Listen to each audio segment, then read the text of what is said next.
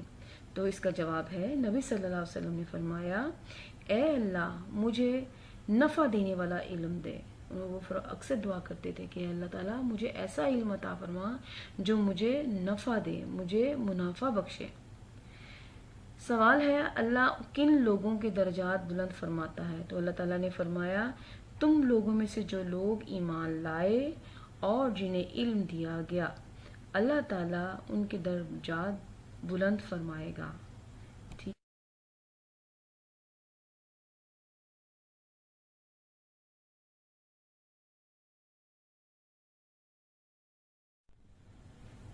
مختصراً سوالات کے بعد اب تفصیلی سوالات جو ہیں وہ سوالات و جوابات آپ کے سامنے سلائیڈ پر دیے گئے ہیں۔ سوال نمبر 1 ہے، قرآن کی روشنی میں علم کی اہمیت بیان کریں۔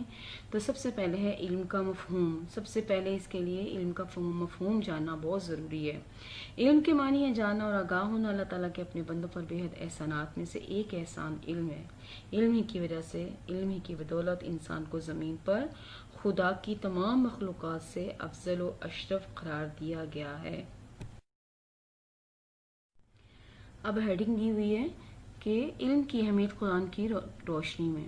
علم انسان کو انسان بناتا ہے، اسے شعور اور سلیقہ عطا کرتا ہے۔ انسان کو علم کی وجہ سے ہی اللہ تعالیٰ کا نائب الخلیفہ بنایا گیا ہے، اور اس تفصیلی جواب میں قرآن کی آیات کی روشنی میں اس کو بہت اچھی طرح سے بتایا گیا ہے۔ تو قرآن پاک میں اللہ تعالیٰ فرماتے ہیں، اپنے پروردگار کا نام لے کر پڑھیے جس نے پیدا کیا، جس نے انسان کو جمے ہوئے خون سے پیدا کیا۔ پڑھیے، اور آپ کا رب پروردگار بڑا کریم ہے، جس نے انسان کے ذریعے، جس نے قلم کے ذریعے علم سکھایا انسان کو، اور انسان کو وہ باتیں بتائیں جو وہ نہیں جانتا تھا۔ یہ سورہ الگ کی آیات ہیں جو غار حرا میں حضور صلی اللہ علیہ وسلم پر نازل ہوئی تھیں، اور فرشتہ جبرائیل علیہ السلام جو تھا وہ حضور صلی اللہ علیہ وسلم پر سب سے پہلے یہ آیات نازل کرنے کے لیے آئے۔ ٹھیک ہے، تو اس میں کس چیز کی سربلندی ہے؟ اس میں علم کی سربلندی کے بارے میں ہے کہ علم جو ہے وہ انسان کو ضرور حاصل کرنا چاہیے۔ علم عظمت اور سربلندی کا ذریعہ ہے۔ زیور علم سے آراستہ لوگ اللہ کے زیادہ قریب ہوتے ہیں۔ ارشاد ہوتا ہے قرآن مجید میں، کیا وہ لوگ جو علم رکھتے ہیں اور وہ جو علم نہیں رکھتے برابر ہو سکتے ہیں؟ یعنی علم، یعنی کہ معیار کیا بنایا اللہ تعالیٰ نے؟ کیا بتایا کہ اہل علم اور لا علم لوگ کبھی اکٹھے نہیں ہو سکتے۔ اہل علم جو ہیں وہ ان سے برتر ہیں۔ جو لوگ نور ایمان سے منور ہو کر علم سے کام لیتے ہیں ان کے بارے میں فرمایا، یعنی تم میں سے جو لوگ ایمان لاتے ہیں اور جنہیں علم دیا گیا، اللہ تعالیٰ ان کے درجات بلند فرمائے گا۔ یعنی اہل ایمان اور اہل علم کے درجات اللہ تعالیٰ کے ہاں بہت زیادہ ہیں۔ اسی طرح ایک اور جگہ فرمایا، ارشاد ربانی ہے، اللہ کے بندوں میں سے اہل علم میں خدا سے ڈرتے ہیں، اہل علم ہی خدا سے ڈرتے ہیں۔ ٹھیک ہے بچوں، تو یہ بتایا جا رہا ہے کہ علم کے کیا درجات ہیں، اور علم حاصل کرنے والے جو عالم ہوتے ہیں ان کا مقام اللہ تعالیٰ کے نزدیک کتنا ہے۔ ٹھیک ہے، اب اگلا ہے علم کی اہمیت احادیث کی روشنی میں۔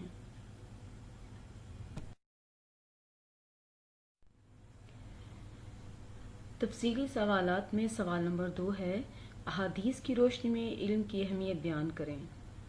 علم کی اہمیت احادیث کی روشنی میں ہے۔ علم عطیہ خداوندی ہے۔ علم ایک ایسا ذریعہ ہے جس سے خدا کا قرب حاصل ہوتا ہے۔ حضور صلی اللہ علیہ وآلہ وسلم اللہ کی محبوب ہستی تھے۔ خدا نے آپ صلی اللہ علیہ وسلم کو دنیا کے لیے رحمت بنا کر بھیجا۔ آپ صلی اللہ علیہ وسلم کی بعثت کا مقصد بھی لوگوں کو زیور تعلیم سے آراستہ کرنا تھا۔ نبی اکرم صلی اللہ علیہ وسلم نے اپنے بارے میں فرمایا، انما بعثت معلما، میں معلم بنا کر بھیجا گیا ہوں۔ اسی طرح علم میں اضافے کی آپ دعا فرمایا کرتے تھے، اور اضافے کی دعا کچھ یوں ہے، ربی زدنی علما، میرے رب میرے علم میں اضافہ فرما۔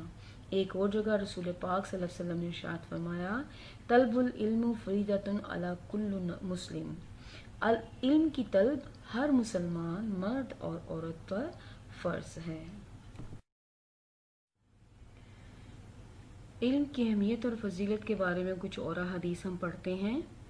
علم حاصل کرنا جتنا ضروری ہے اتنا ہی ضروری ہے اسے پھیلانا۔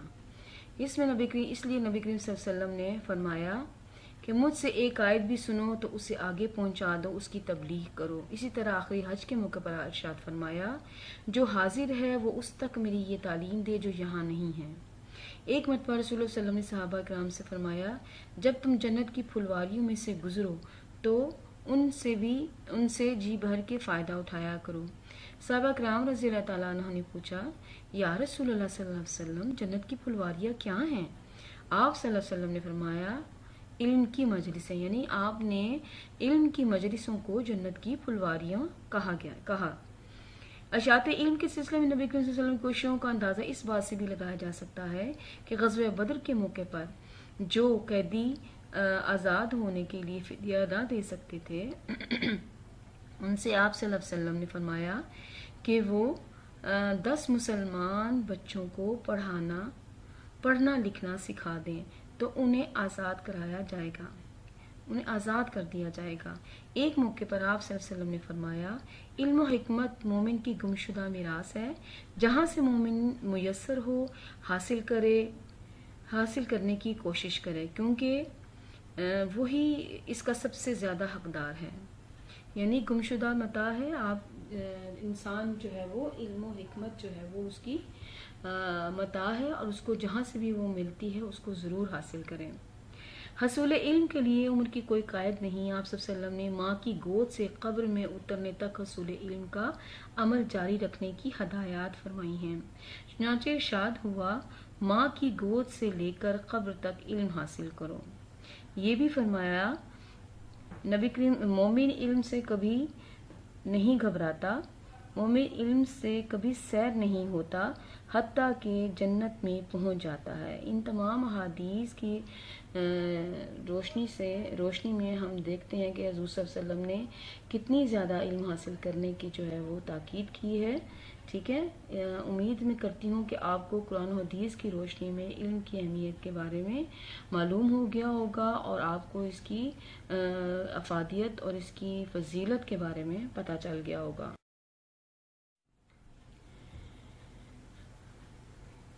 جی تو بچوں، آج ہم نے جو لیسن پڑھا ہے وہ ہے علم کی فرضیت و فضیلت۔